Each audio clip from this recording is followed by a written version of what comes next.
आज हम जिसकी बात कर रहे हैं वो सिर्फ एक कॉमिक कैरेक्टर नहीं था, एक दौर था। मिलिए भारत के सबसे आइकॉनिक सुपर हीरो से। नाम है नागराज। साल 1986 में राज कॉमिक्स ने जब नागराज को लॉन्च किया था तब शायद किसी को अंदाज़ा भी नहीं था कि ये हीरो भारतीय पॉप कल्चर का चेहरा बन जाएगा। इसे रचा था लेखक परशुराम शर्मा और चित्रकार प्रताप मौलिक ने। बाद में आगे चलकर चित्रकार और लेखक अनुपम सिन्हा ने इसे एक मॉडर्न टच दिया और नागराज को एक इंटरकनेक्टेड यूनिवर्स में तब्दील कर दिया। नागराज की कहानी खुद में एक फैंटेसी साइंस थ्रिलर है, एक जेनेटिक एक्सपेरिमेंट जिसे एक क्रूर अपराधी प्रोफेसर नागमणि ने हथियार के रूप में पाला, लेकिन किस्मत ने उसे बना दिया धरती का रक्षक। वो रहता है महानगर में, जो कि एक काल्पनिक शहर है जहां अपराध, आतंकवाद और अमानवीय ताकतों से जूझना उसकी रोज़मर्रा की ज़िंदगी का एक हिस्सा है। दोस्तों, यूं तो नागराज के पास अनेकों पावर्स हैं, लेकिन कुछ एक के बारे में मैं आपको यहाँ बताना चाहूँगा। नंबर 1, नागराज की असीम शक्ति के पीछे जो मुख्य कारण है वो है उसके शरीर में, उसके रक्त कणों में हज़ारों लाखों की तादाद में सूक्ष्म रूप से निवास करते जहरीले नाग, और इन्हीं नागों की बदौलत उसकी रक्त वाहिनियों में भयंकर विष दौड़ता है और समय आने पर वो इस विष का इस्तेमाल अपनी विषफुंकार के रूप में भी करता है। साथ ही उसमें है इच्छाधारी शक्ति, मतलब साफ है वो अपने शरीर का आकार, उसका प्रकार किसी भी तरीके से बदल सकता है, कोई सा भी रूप अख्तियार कर सकता है। साथ ही नागराज में एक और शक्ति विद्यमान है, वक्त पड़ने पर वो अपने आप को ट्रांसमिट कर सकता है। मतलब ये कि मुसीबत पड़ने पर वो अपने शरीर को वायु में कणों की तरह घोल सकता है और गायब होकर एक जगह से किसी मनचाही दूसरी जगह पर ट्रांसमिट हो सकता है, वहाँ पहुँच सकता है।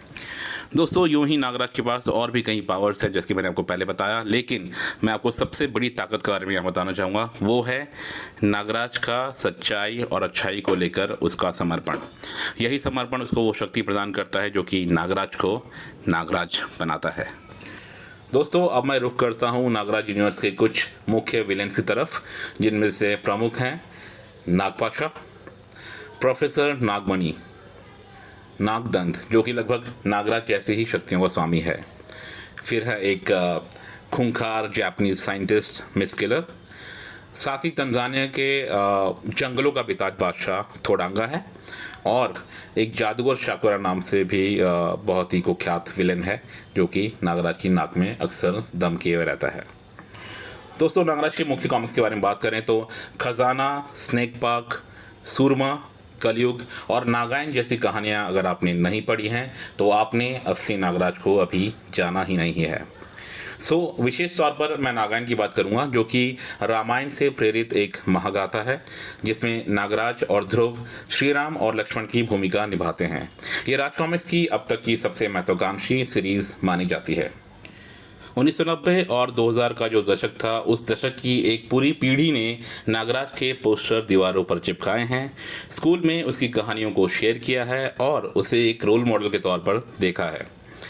नागराज दोस्तों सिर्फ एक मनोरंजन नहीं है, वो एक भारतीय सुपर हीरो आइडेंटिटी है।